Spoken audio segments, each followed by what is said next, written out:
ஆதிவானங்கள் யாவும் அதன் கீழுள்ள ஆகாயமும் பூமியில் காண்கின்ற யாவும் கர்த்தா உமை போற்றுமே.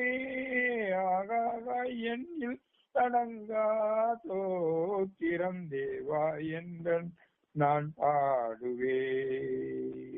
வாழ வயதுள்ளோரும் மிகவும் வயதால் முதிர்ந்தோர்களும் பாலகர்தம் வாயினாலும் பாடி உமை போற்றுவாரே. ஆகாக எண்ணில் அடங்கா தோத்திரம் தேவா என்றென்றும் நான் பாடுவே. இந்நாள் வரை என் வாழ்விலே, இந்நாள் வரை என் வாழ்விலே நீ செய்த நன்மைக்கே ஆகாக நில்லடங்கா தோத்திரம் தேவா என்றென்றும் நான் பாடுவே. தேவன் என்னை ஆராய்ந்து என் இதயத்தை அறிந்து கொள்ளும், என்னை சோதித்து என் சிந்தனைகளை அறிந்து கொள்ளும். வேதனை உண்டாக்கும் வழி எங்களிடத்தில் உண்டோ என்று பார்த்து நித்திய வழியிலே எங்களை நடக்கும். சொல்றோம் அல்லேலூயா. சோதரம் சோதரம் சோதரம். எஞ்சிய பொழுதை நீரே பொறுப்படுத்தி வழி நடத்தும். சங்கீத பகுதிக்காக சூத்திரம், பாடல் பகுதிக்காக சூத்திரம். தேவ செய்தி அளிக்கிற மகனை நீரே தாங்கி வழி நடத்தி வேண்டும். இயேசு கிறிஸ்துவின் மூலமாக வேண்டிக் கொள்கிறேன் பரமபிதாவே. ஆமென். ஆமென். ஆமென். சோத்திரம். கர்த்தர் நம்மோடு இருக்கிறபடியா நாம் கர்த்தரை சோத்தரிப்போம். சோத்திரம் சோத்திரம் சோத்திரம் சோத்திரம் சோத்திரம் சோத்திரம். சண்டிகார்ல இருந்து விவேகானந்தர் ஐயா அவர்கள் தேவ செய்தி கொடுப்பார்கள். கர்த்தருடைய பரிசுநாமத்துக்கு மகிமை உண்டாவதாக. இந்த அதிகாலை ஜெப தியானத்திற்காக கற்றுக் கொடுத்த இந்த நல்ல வாய்ப்புக்காக, இதற்கு அனுமதி அளித்து வாய்ப்பு கொடுக்கிற பரிசுத்த சேனை அதிகாரிகள், தலைவர்கள், விசுவாசிகள், சபை மக்கள் யாவருக்கும் என்னுடைய நன்றியும் பாராட்டும் உரித்தாவதாக. இந்த நாளின் சுருக்க தியானத்திற்காக தெரிந்து கொள்ளப்பட்டிருக்கிற வேத பகுதி அப்போஸ்தலர் நடபடிகள் 12ஆம் அதிகாரம் வசனம் 11. அப்போஸ்தலர் நடபடிகள் 12ஆம் அதிகாரம் வசனம் 11. இதற்கு தெரிந்து கொள்ளப்பட்டிருக்கிற தலைப்பு எதிரியின் சதிக்கு தப்புவிக்கும் தேவன்.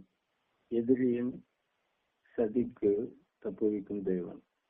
இப்பொழுது நாம் ஜெபிப்போம். அன்பின் தகப்பனே, ஆண்டவரே, இந்த வேலைக்காக நன்றி.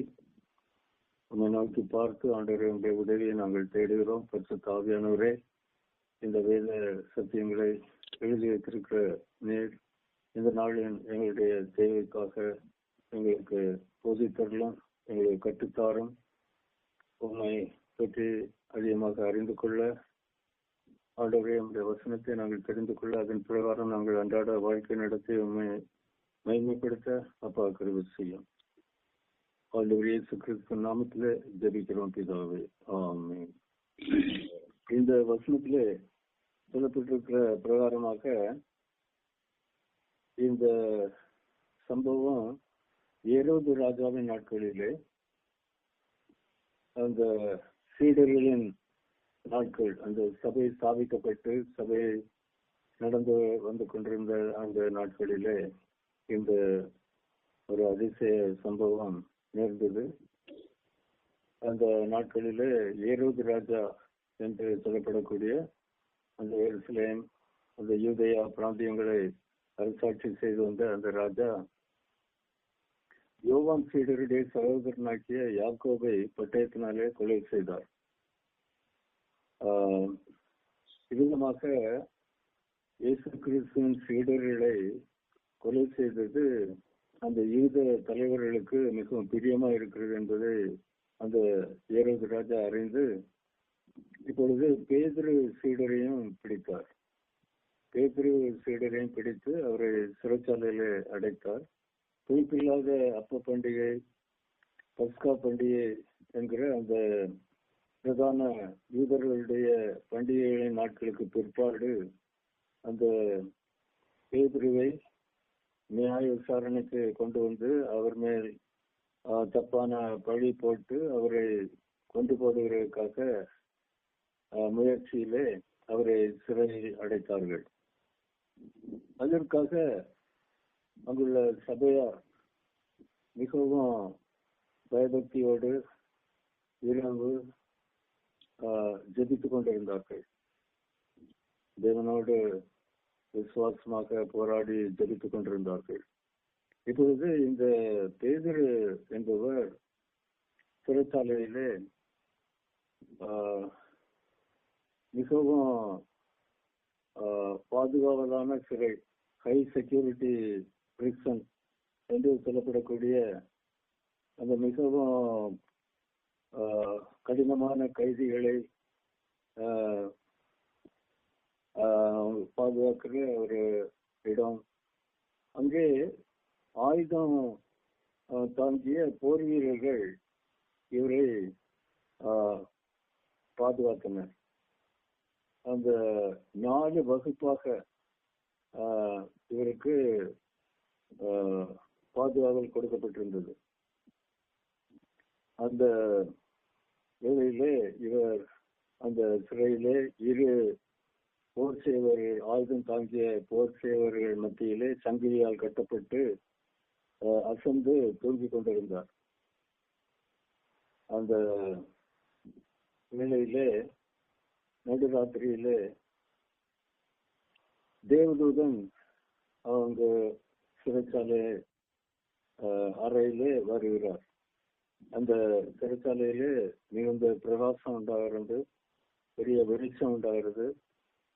அந்த தேவதூதன் அசந்து தூங்கிக் கொண்டிருக்கிற இந்த பேதுருவை விழாவிலே தட்டி சீக்கிரமா எழுந்திரு என்று அவனை எழுப்புகிறார். உடனே அந்த பேதுருவின் கைகளில் கட்டப்பட்டிருந்த அந்த சங்கிலிகள் விழுகின்றன.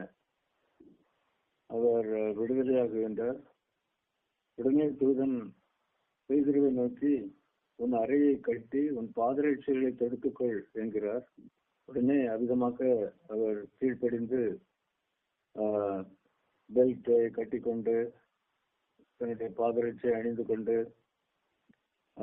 அவருடைய வஸ்திரங்களை அணிந்து கொண்டு தயாராகின்றார்.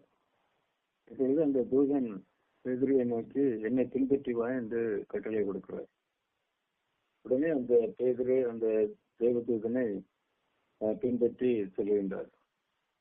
இவ்வளவுக்கும் அந்த ஆயுதம் அணிந்து கொண்டிருக்கிற வாள், ஈட்டி மற்றும் ஆயுதங்களை அணிந்து கொண்டிருக்கிற அந்த போர் வீரர்கள் எதுவுமே இவர்களுக்கு செய்ய முடியவில்லை.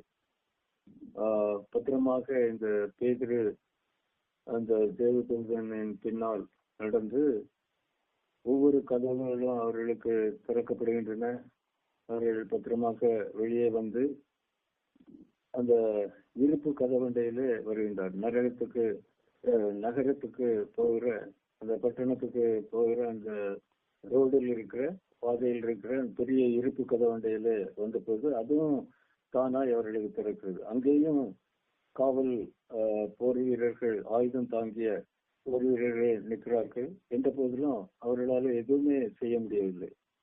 இப்பொழுது இவர்கள் விடுதலையோடு அந்த தெருவிலே வந்து அதிக தூரம் நடந்து சென்றதன் பிற்பாடு அந்த தேவதூதன் அவரை விட்டு போய்விடுகின்றார் என்றால் அவருடைய பார்வைக்கு மறைந்து விடுகின்றார். ஆனால் நிச்சயமாக அவரோடு கூட தான் இருந்திருக்க வேண்டும். ஏனென்றால் எல்லா நேரமும் நாம் நம்முடைய மாம்ச கண்களினாலே தேவதூதர்களை பார்க்க இயலாது.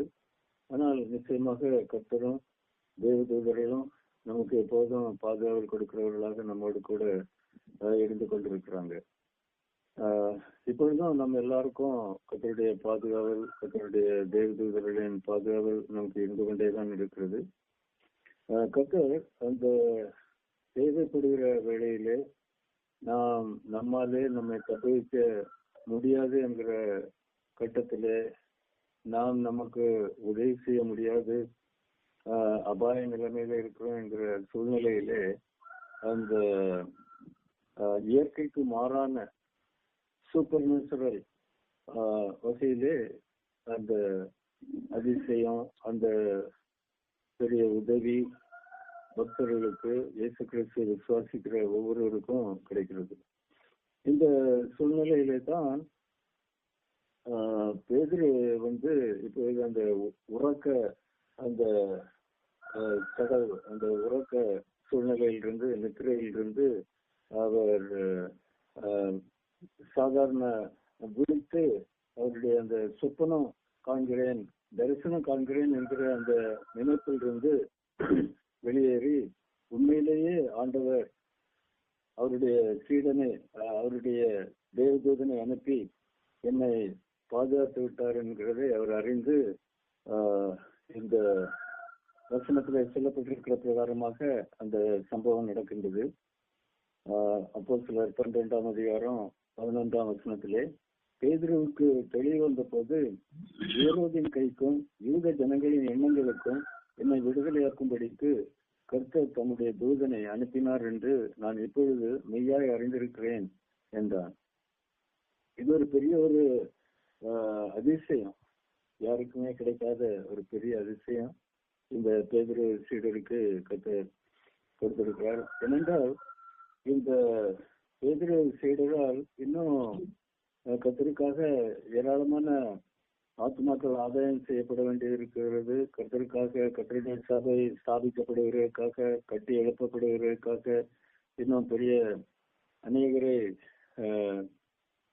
கிறிஸ்துவனை வழிநடத்த வேண்டிய காரியங்களுக்காகவும் இவர்கள் அந்த எருசலேம் பட்டணத்திலே கர்த்தருடைய சபையை ஸ்தாபித்து வழிநடத்த வேண்டியது, போதித்து அந்த ஜனங்களை கிறிஸ்துவனுடைய ஆத்மீய ஜீவியத்திலே வழிநடத்த வேண்டியது, அநேக பொறுப்புகள் இருக்கின்றன.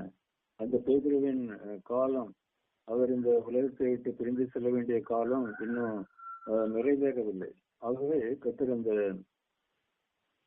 பேதுரு சீடரை அவர் தப்பிவிட்டு அவருடைய கர்த்தருடைய ஊழியத்தை செய்கின்றார். அதன் பிற்பாடு அவர் அங்க ஜெபித்துக் கொண்டிருக்கிற சபையோருடைய சென்று திரும்ப அங்கிருந்து வேறு இடத்திற்கு அவர் புறப்பட்டு செல்லுகின்றார் கர்த்தருடைய ஊழியமாக. இது அந்த முதல் நூற்றாண்டிலே வாழ்ந்த இயேசு கிறிஸ்துவோடு வாழ்ந்த அந்த சீடருக்கு நேர்ந்த சம்பவமா இருந்தாலும், இன்றைக்கும் அதே தேவன் அவரை விசுவாசித்து அவருக்காக வாழ்கிற, அவரை விரும்பி அவரிலே இயேசு கிறிஸ்துவிலே நிலைத்திருக்கிற ஒவ்வொரு தேவனுடைய பிள்ளைக்கும், தேவனுடைய ஊழியக்காரருக்கும், தேவனுடைய விசுவாசிக்கும் இந்த பெரிய ஒரு பாக்கியத்தை அவர் வைத்திருக்கின்றார். பேதுருவோடு பேசி அவரை தட்டி எழுப்பி அவருக்கு உதவி செய்த, இயற்கைக்கு மாறான பெரிய அதிசயமான உதவியை செய்த அந்த தேவதூதன் இன்றைக்கும் கர்த்தரால் நம் ஒவ்வொருவருக்கும் கொடுக்கப்பட தேவைப்படும் போது நமக்கும் அந்த தேவதூதர்களின் உதவியை செய்ய கர்த்தர் இன்றைக்கும் நம்மோடு கூட இருக்கின்றார். அதே தேவன் அதே வல்லமையோடு, அதே அதிசயம் செய்யும் வல்லமையோடு, அதே திறமையோடு, அதே சாமர்த்தியத்தோடு இன்றும் நம்மோடு கூட இருந்து கொண்டிருக்கின்றார். அதுவே இப்பொழுது நம்ம இந்த வார்த்தைகளை தியானிக்கும் போது கூட நம்மோடு கூட தான் அவர் இருந்து கொண்டிருக்கின்றார். அப்பொழுது அவருக்கு தெரியும், அந்த பேதுருவை நான் விடுவித்தேன், என்னுடைய தேவதூதனை அனுப்பி நான் விடுவித்தேன். இன்றைக்கு இந்த வார்த்தைகளை கேட்டுக்கொண்டிருக்கிற என்னுடைய பிள்ளைகளையும் என்னுடைய ஊழியக்காரர்களையும் தேவைப்படும் போது அவர்களையும் நான் விடுவிக்க நான் ஆயத்தமாக இருக்கிறேன் என்று கர்த்தர் நம்மோடு கூட இருந்து நமக்கு தைரியம் ஊட்டுகிறவராகவும், நம்மை பலப்படுத்துகிறவராகவும், நமக்கு ஞாபகப்படுத்துகிறவராகவும் இருக்கின்றார். இந்த சம்பவம் நம்ம எல்லாருக்கும் தெரிந்த ஒன்றே. இருந்தாலும் இதே ஒரு ஞாபகப்படுத்தும் வகையிலே இந்த வசனங்களை நாம் தியானிக்கின்றோம். இந்த 12ஆம் அதிகாரம் அப்போஸ்தலர் நடவடிக்கைகள் 12ஆம் அதிகாரம் 15ஆம் வசனத்திலே விதமாக சொல்லப்பட்டிருக்கிறது.